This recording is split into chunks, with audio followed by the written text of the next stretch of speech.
Hi everyone, welcome to Cumberland Conversations. Thank you for joining us today. We have Miss Ashley Murphy. Thank you so much for being here. For those who may not know you, just tell us a little bit about yourself. I'm a nurse, and me and my kids come here pretty much every Sunday, aside from dance competitions. I'm from Ohio. We moved here about 4 years. My husband works at Nucor. We have some friends that lived here all their life. He was in the Army, and that's kind of part of my story, but yeah, I think is that good enough? Oh yeah, that sounds good to me, yeah. Love your daughters. Yeah. They are really sweet. Thanks. And Corey Joe, got to watch her. Mm-hmm. Yeah. But we love seeing the four of you there on the front pew. Yeah. Which is really cool because not everyone likes the front pew. Yeah. And so I don't like to look over people. I hear you. I hear you. Well, tell us a little bit about your faith story. I'll let you roll with it. Okay. Well, Pastor Corey talks about sharing your faith a lot, and I always thought, like, how do you share your faith? I didn't really know what to say, like what your testimony is, and I felt like some things were too private to share. So, and then you started the Cumberland Conversations, and I was like, yeah, no way. There's too much private information, stuff I wouldn't really want to put on Facebook. And then I watched Amy and Adam share their stories, and I still was like, I don't really know what I would say to people. And then a Facebook memory popped up, and all it was something I posted 13 years ago, and it was just took Peyton to church for the first time. And the first thought that popped in my head was, you've always had church. So I felt like maybe that was like my hint to talk about kind of since I've been an adult, really got married and all that, and had kids, and we were in the Army, moved around a lot, and we really have always had church. So that's kind of where it starts. Wow. Then to be clear, I did not ask Ashley. You volunteered. Yeah. To share your stories. Yep. So yeah. That's pretty cool. Yeah. All right. Okay. Yeah. So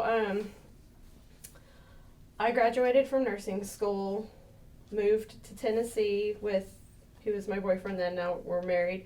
Got married and got pregnant within about a month and a half in 2009. So that was a lot. And I said he was in the Army.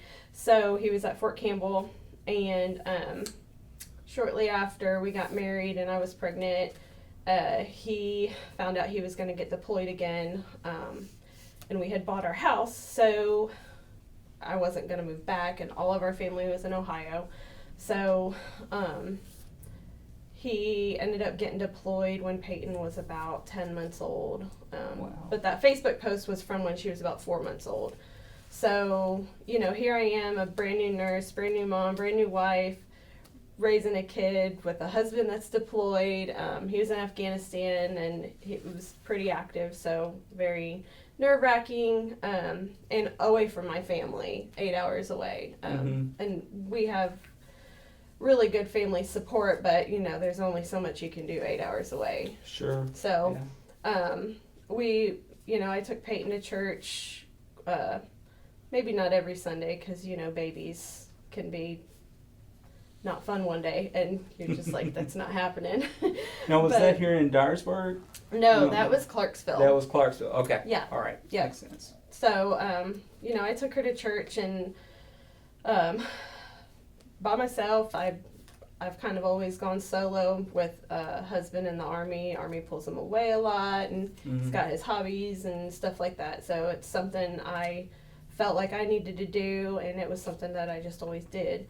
And we moved a lot. So after he got back, we got orders to go to Columbia, and I went church shopping in Columbia and found a church. And I usually just looked for the closest church I could find because I had a young child, and I just wanted to be able to not have to worry about traffic or anything, getting stuck, So we found a church there, and Columbia was even further away from family. So it was just part of my routine to go to church on Sundays. And I think in the moment you don't really realize how important that is, but looking back, I realized just that being able to reflect through the week and pray and deal with, all the things that life throws at you, all those private things that I don't want to talk about. But I had church to go to, even though I was by myself, and I'm not super, I'm not like, I don't know if needy is a very good word, but I just want to go, sit, watch, pray. I don't overshare. That's just my personality. I admire people that can, because I just can't. I'm not really super out there. But it was good for me to be able to go and reflect. So then he was in Fort Jackson, Columbia, South Carolina we were only there for about 2 years. And then we got orders to move back. While we were in Columbia, we did have Embry also. So then that was 2 kids, nursing, wife, all the struggles of motherhood and marriage and family drama. And I'm just glad I had a church to go to there. So we moved back to Clarksville. And when we moved back, we were on a completely opposite side of town out in the country. So I went church shopping again and found a new church to go to. And Embry and Peyton both went to preschool there, so that was kind of nice, and it was a good community. And every move we'd had our share of struggles with motherhood and marriage and family drama, and my husband being in the Army, he had a lot of his own struggles, and as a wife you have to watch that, and he did lose some friends to suicide along the way, so that was really hard for him, and me trying to be strong for my kids, for my husband, and all of that's really, really heavy, and I'm just grateful that I had the church to lean on. And I didn't even know I was leaning on it at the time, but it was just something, it was part of what I did, and I always had the church. So why was church so important? Did you grow up in the faith? How did? Yeah, I grew up. My mom took me to church. I wouldn't say, I know Amy and Adam. They grew up here. They've gone here. They still go here. And there's a really good kid program. The church I went to growing up was in a different school district. So I didn't have a lot of friends that I went to school with there, and I didn't feel real comfortable going to youth group things. So I went on Sundays with my mom most of the time. So yeah, I would say my mom and my grandparents really instilled the need for church and prayer. And I had some friends that were really involved in church too, and I think that was a big influence on me, and seeing their family life, be really good. And I think because they had Christian values and went to church and stuff like that. Sure. Yeah. So you're like, we have to have this. Yeah. Just from the get-go. Right. It was kind of something I knew I needed to do to, I guess, cope with Army life, motherhood, marriage, all of that, dealing with all of that by myself, and feeling lonely. We had Army friends, but you have to make new friends when you moved. My family wasn't around. I'm really close to my mom and some of my cousins, and they called me all the time and we talked, but there was no getting together or anything, Yeah. So yeah, I was really fortunate to always have the church. Then Sean, he hit that 10-year mark, and right around 10 years you got to decide if you're going to stay in for retirement or if you want to get out. So we were kind of tired of moving, and It's funny because we ended up having to move.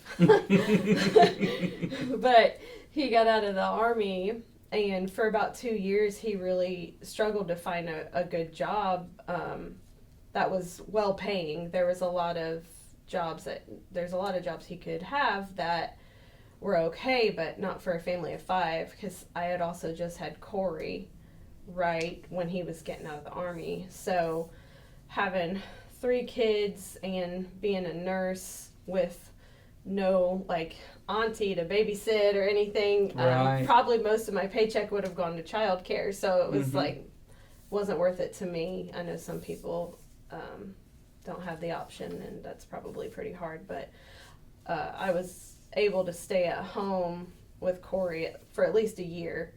But he was struggling to find something, substantive to keep our family going. And he found out through a friend that lives here that Nucor was hiring. Okay. So he ended up, he lived in a camper for a year just to make sure, because we didn't want to move. We didn't want to move Wow. if he wasn't going to like it, Mm-hmm. So he did that for us, and we did end up moving here, which we didn't want to move. That's why we got out of the Army, but we ended up moving. So, and then I came here and went church shopping again, and we found this place to be, felt like home.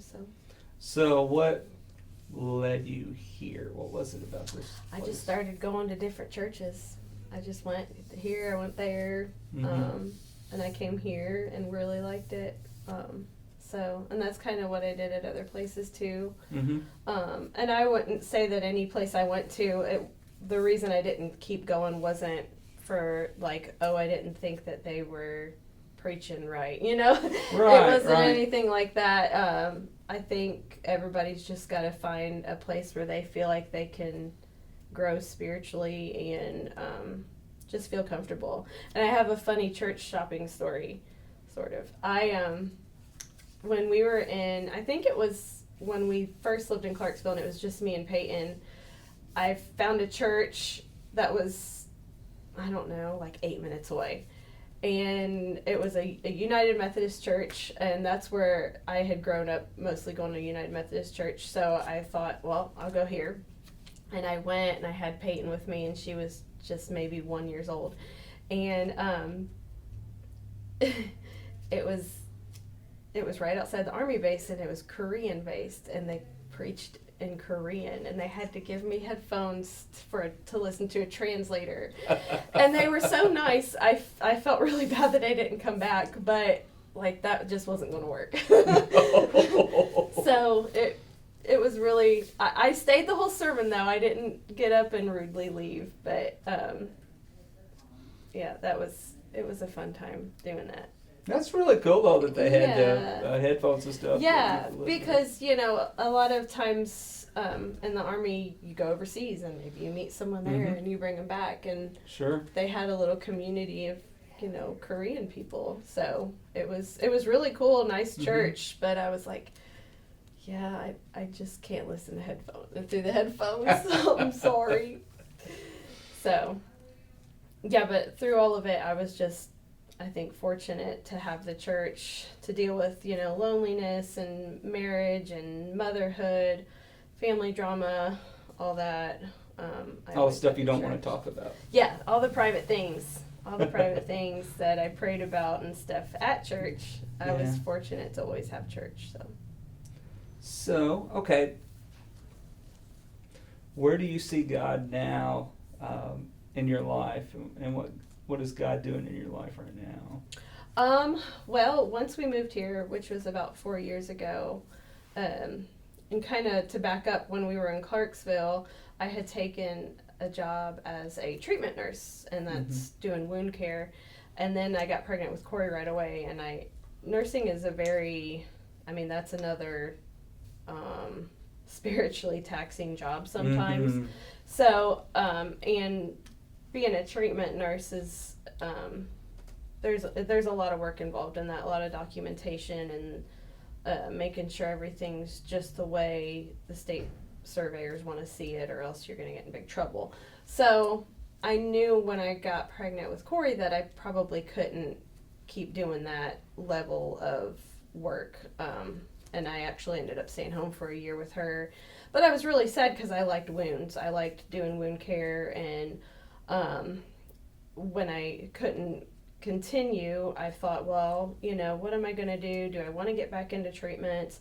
I also was interested in lactation consultant. It's kind of a subcategory of nursing because I breastfed my children. So, and that can be really hard. So I felt like I would love to help someone else learn how to do that. So I didn't really know what direction I wanted to go. And when we moved here, the girl that took my place, I trained her, and she was also in the Army. So when I moved here, she had just randomly called me the day we moved here, June 21st, and I told myself August 1st, through July, I'm going to get the house moved in, settle, paint, whatever, and then August 1st, I'm going to look for a job, start looking, figure out what I want to do. And on August 1st, my friend called me, the one that I had trained, and she was like, she had taken a position with a wound company, and she was like, how are you? Do you guys move? And, we were just talking, and she was like, well, where are you working now? And I said, well, I'm not really doing anything. I was going to start job hunting today. And she was like, oh, well, we have an opening in West Tennessee. So there was kind of my answer. I felt like, wow. Yeah. So kind of just fell right out of the sky, like, you're going to do wounds. So, and I'm still with the company right now, and I still enjoy doing wound care. So yeah, you travel quite a bit, right? Yeah. Yep. You go to different rest homes, different nursing homes. Homes. Okay. All right. Primarily, and just help with wounds and training, and we do Part B billing for their dressings, but. And then, so that's what I'm doing as far as my career, but I think also right now I'm helping with Thrive. I teach the 2nd and 3rd grade, and I think I've learned more than they have. I think that's been a huge blessing. This is probably weird to some people, but I loved being in the Old Testament because I didn't know. Like I said, I didn't go to Bible classes and stuff growing up. I would just listen to sermon on Sunday. So I didn't know a lot about the Old Testament, and I still don't. I'm not someone who's read the Bible front to back, just to be honest. I'm, probably That's not. All right. Yeah, I'm not qualified, but it's been a blessing to teach it because, you get questions. So then I would look it up. Like, where's this at? Oh, where was this little town? Where is it now? And stuff like that. And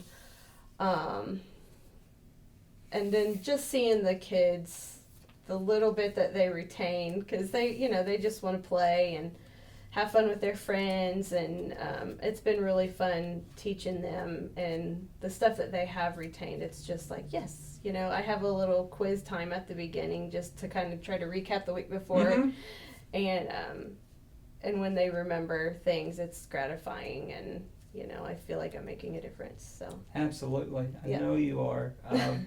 You are a most excellent teacher. I've seen our kids are growing in faith and knowledge too. And another sign of a great teacher is like, I probably learned more than they did. Yeah. and so that is very cool. I love seeing.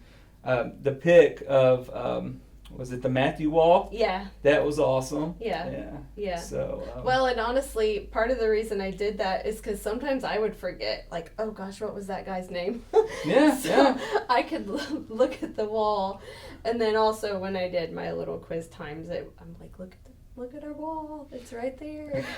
So it's your own little cheat sheet on the wall. Yeah, it was a cheat sheet wall. I love it. I love it. How do you see God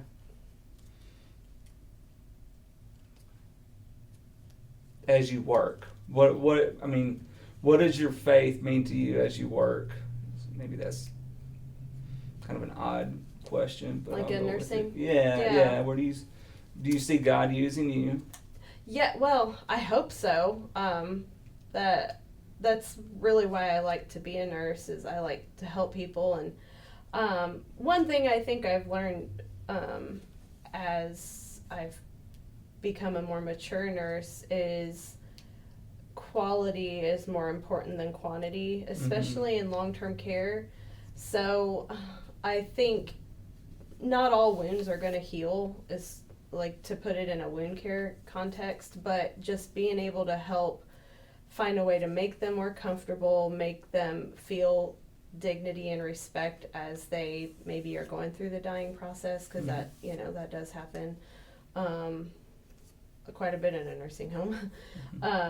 Being able to help guide that with the other nurses, I hope that I am making a difference, and I feel like that's what God would want, you know. Absolutely. Wow. Yeah. Thank you. Thank you for your willingness to share, and thank you for your willingness to serve. Our kids are better for it, and you're better for it. Thanks. And yeah, I am. Yeah. And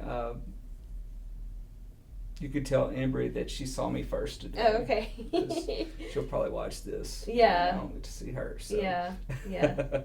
But thanks everybody for joining us today. This is Ashley. If your children do not have church home, come and see Ashley, because she's an amazing teacher. And you know, I will say this. Me and Samantha have talked about this. It's very encouraging to see you bring your 3 kids into church, and the way it's encouraging to see your faith being lived out through them as well. And it's just because it's not an easy task. Let's just face it, to get 3 kids ready to bring them to church, and that is an awesome thing. And thank you for showing us that it can be done. Yeah, thanks. And thank you all again for watching. We'll see you next time.